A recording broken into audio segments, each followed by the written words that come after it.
சமையல் எரிவாயுடைய தட்டுப்பாடு பிளஸ் இந்த விலை பிரச்சனைகளை குறைக்கிறதுக்காகவும் ஈடுகட்டுறதுக்காகவும் கனடாவோட போடக்கூடிய ஒப்பந்தம் தீர்வாகுமா அப்படின்ற ஒரு கேள்விக்கு பதிலாகத்தான் இந்த வீடியோ இருக்க போகுது.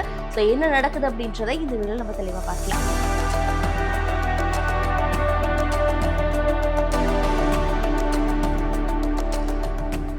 நம்ம எல்லாருக்குமே தெரியும், இப்போ அமெரிக்கா பிளஸ் ஈரானோட போர் பதற்ற நிலை ஏற்பட்டுக்கிட்டு இருக்கு. இதனால கச்சா எண்ணெய் விலை அப்படின்றது அதிகரிச்சிருக்கு. கச்சா எண்ணெய் விலை அதிகரிச்சா ஆட்டோமேட்டிக்கா எல்பிஜி, பெட்ரோல், டீசலுடைய விலையும் இப்போ அதிகரிக்க ஆரம்பிச்சிருக்கு.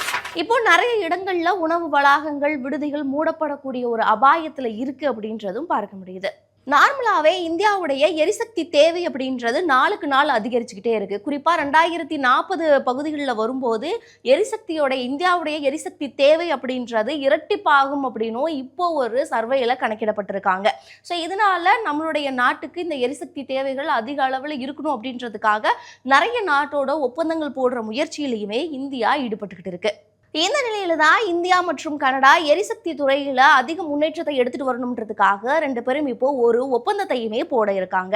சரி, ஓகே, திடீர்னு கனடா ஏன் இப்போ இந்தியாவோட ஒப்பந்தம் போட வராங்க, இதன் பின்னணியில என்ன இருக்கு அப்படின்றத முதல்ல பார்க்கலாம். பொதுவாகவே கனடாவில் அதிக அளவு இயற்கை வாயு பிளஸ் எல்பிஜிக்கான ஆதாரங்கள் நிறைய இருக்கிறதுனால, அந்த வளங்கள் அதிகமா இருக்கிறதுனால இந்தியா மாதிரியான இப்போ வளர்ந்து வர நாடுகளோடு ஒப்பந்தம் போடுறதுனால அவங்களோட வளர்ச்சிக்கும் ஒரு உறுதுணையா இருக்கும் அப்படின்றதையுமே நினைக்கிறாங்க.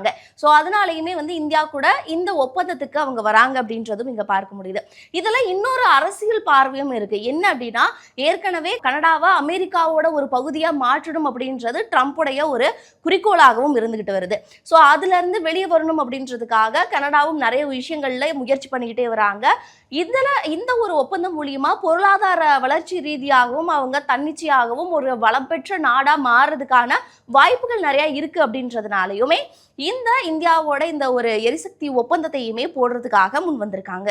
இந்தியா கனடாவோட இந்த ஒப்பந்தம் மூலியமா கனடாவில இருந்து நமக்கு LNG, LPG, petroleum gas plus crude oil போன்ற நிறைய பொருட்கள் ஏற்றுமதி செய்யப்படலாம் அப்படின்றதையுமே சொல்லியிருக்காங்க.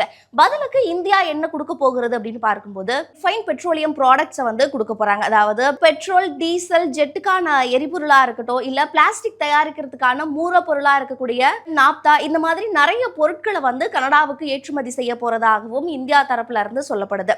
ஸோ இப்போதைக்கு கனடாவுக்கு இந்தியாவுக்கும் இடையே ஒரு பேச்சுவார்த்தை மட்டுமே நடைபெற்று இருக்கிறதாகவும், கூடிய சீக்கிரமே இது ஒரு ஒப்பந்தமா மாறப்போகுது அப்படின்றதையும் நிறைய தகவல்கள் வெளிவந்துகிட்டு இருக்கு.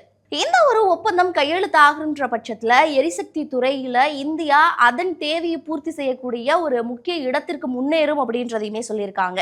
இப்போ இருக்கக்கூடிய சமையல் எரிவாயு தட்டுப்பாடு, பெட்ரோல்களுடைய விலை ஏற்றம் அப்படின்றது மக்கள் மத்தியில ஒரு மிகப்பெரிய புயலா மாறிக்கிட்டு இருக்கு. இந்த நிலைமையில கனடாவும் இந்தியாவும் ஒரு ஒப்பந்தத்தை போட இருக்கக்கூடிய செய்தி எப்படி இருக்கு, இதை பற்றி உங்களுடைய கருத்துக்கள் என்ன அப்படின்றதையுமே பதிவிடுங்க.